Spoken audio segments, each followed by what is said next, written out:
Welcome back to Raw Politics. Now, after more than 2.5 years of fierce campaigning from both sides, MEPs here have voted in favor of a controversial new copyright law aimed at holding big tech giants like Google and Facebook responsible for copyrighted material uploaded to their sites. So essentially, it's the platforms that will now be responsible. And it hasn't been an easy ride, but today the proposal's chief, Axel Vossi, looked happy and relieved as MEPs backed his proposal 348 to 274, ending years of activism which pitted musicians, film directors, publishers and more against internet heavyweights like YouTube and Amazon. It's been a very emotive topic indeed, and this continued until the very last moment. Now, those in favor say it's a huge step forward, while those against, they're calling it a, quote, dark day for internet freedom. Now, that proposal still has to be approved by all member states, but for now, the EU has finally put its foot down. All right, and joining us for this panel to unpick this controversial new law is Dominic Kiss, a Save the Internet campaigner. And we also have John Phelan from the International Federation of Music Publishers. All right, it has been really an emotive, divisive topic, and campaigns have been going on until the last moment. All right, this dark day for internet freedom, I'll start with you, Dominic. Dark day for internet freedom. But it seems to be this is aimed at protecting content creators. Why is it a dark day for internet freedom? Well, it should be protecting the content creators, but actually it doesn't really do. We have Article 12, which people were already filing lawsuits in Germany, and they won against the big publishing companies. And that's one thing of the entire directive which doesn't really work out that good, because the people, the big publishers, they are trying to get back the money. They have to pay the content creators in Germany. You are for protecting content creators. Yeah, we all stand for protecting the content creators. We do not want to endanger them in any way, and we do not want to decline them to get money. And sorry, I've seen the hashtag today, hashtag Save the Internet all over Twitter. Yeah. Save the Internet from what exactly? Well, from upload filters, from Article 13. We do not want any upload filters on the Internet, because that would definitely endanger the Internet, how we know, well, how it is right now. And that's one thing we don't want to have. All right, you represent, Jonathan, content creators as well, copyrighted content creators, but there is a big difference in the opinion that you hold. You're very happy today. Well, today's a first step. It's really just a clarification of the liability of these services under the normal 2001 existing rules of copyright. I think it's really important to remember that what this copyright directive does, it doesn't change what copyright is. It changes who must obey existing copyright laws, and that's fundamentally important, because there's been a lot of scaremongering. Honestly, I've never seen a campaign like it in terms of banning memes, banning GIFs. Is it a scare campaign though? Because when you have a blanket, when you have algorithms or just a blanket filter, how are they supposed to know what is satire, what is legitimate? There is no blanket filter. It's content recognition technology, which helps these services to aggregate and to generate the ad revenue, is the very same thing which can recognize content which is copyright protected. I think the best metaphor... This is not foolproof though, isn't it? But it's nothing to do with anything to do with users' privacy. It's nothing to do with expression and so on and so on. Content recognition technology, it must be remembered, is in place today jump in on the you internet. Seem to be disagreeing. And Article 13 clarifies that that technology should be simply used more fairly. Simple as that. Nothing new, just more fair. Okay. Do you agree? And you seem to be disagreeing. Well, I do disagree with that, because those filter technologies, as you just call them, they are not foolproof, and they will never be, because we have Content ID from which YouTube and Google is using, and they invested millions of dollars to get to this point. And this machine already does a lot of mistakes. We have a few videos where the meowing of a cat was recognized as a song and was monetized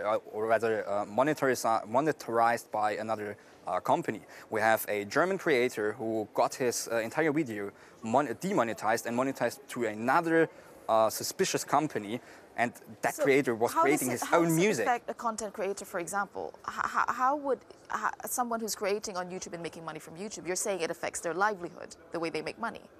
Well, yes. It does affect them, that small YouTubers who want to become big YouTube stars, to have like a possibility to earn money from this, to make a living out of their YouTube things. They won't be able to become bigger because of those upload filters. Because if they use anything that might be resembling a copyright infringement, they will instantly get a copyright So don't strike. you think this is like the David and Goliath, the big copyrighted musicians against little ones who just want to get their name out there? Absolutely not. Why not? Because the value gap, which is the problem behind which Article 13 seeks to solve, affects every single musician you've ever heard of.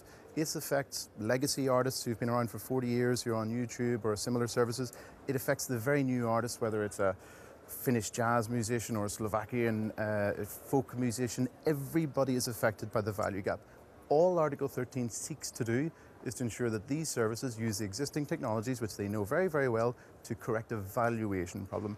Let me be clear, it's not in the music industry's interest to block or to filter content, nor is it in Google's interest to block and filter content, because they earn enormous profit off music. What this article does is clarify that Google and similar services have to observe existing laws to pay more fairly. Let us get the view of someone who does create content. His name is Mike Hash. He is from Romania, and he has about 1.4 million subscribers on YouTube, if I'm not mistaken. Mike, good of you to join us. Okay, what will this change for you? This new directive, this copyright directive that was passed here, how will it change your life?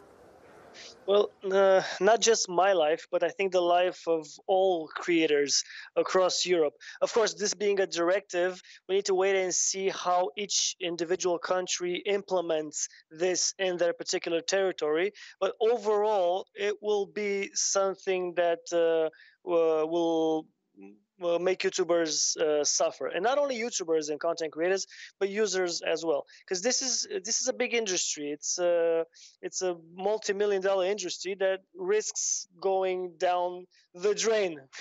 How will it impact you? Do you use copyrighted material? I mean, remix, because I believe that YouTube does allow that. So what is it? What is the problem in concrete terms?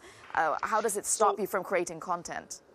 So one of the shows I create is based on reviewing videos from YouTube or content, news, and so forth. So in order for me to comment on those particular events or videos, I need to show them, obviously. And this normally is fair use, because I'm not re-uploading the whole video. I'm just commenting on it or making satire or something like this.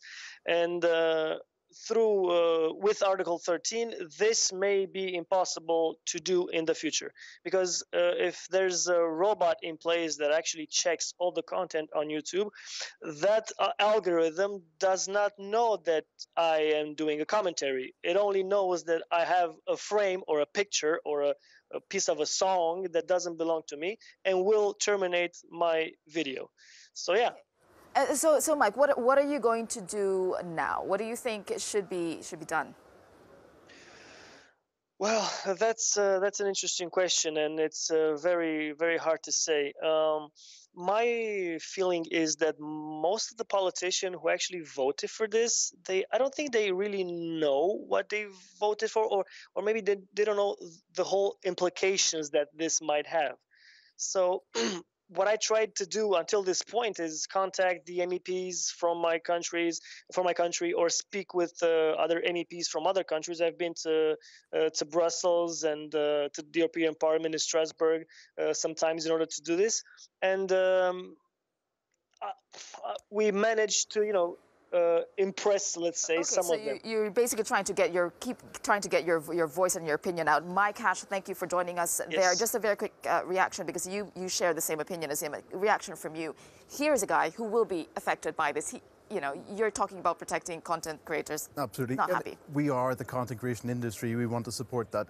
Mike just referred already there to robots, to algorithms. I mean, this is not true. These technologies are already in place, and actually, if Mike reads Article 13.5, there's protections for review, parody, pastiche already in there. So actually, it's an advance for users like Mike. What this also does, it advances the musicians who are not helped at the moment by the big services. Okay, can you unpick that? Why you were laughing and not really believing that? Yeah, because you just said that those things are already in place, and that memes, for example, those funny pictures are explicit. Are not affected by this directive. Okay, you have 10 seconds to finish your point. Yeah, but as long as memes are not relevant to this directive. yeah, but as long as the categories. yeah, but as long as a filter doesn't recognize what's humor, it won't work out because it doesn't work. So there you go. The two sides of the copyright argument. Plus, it's not over. It is a directive. This debate is going to go on. All right.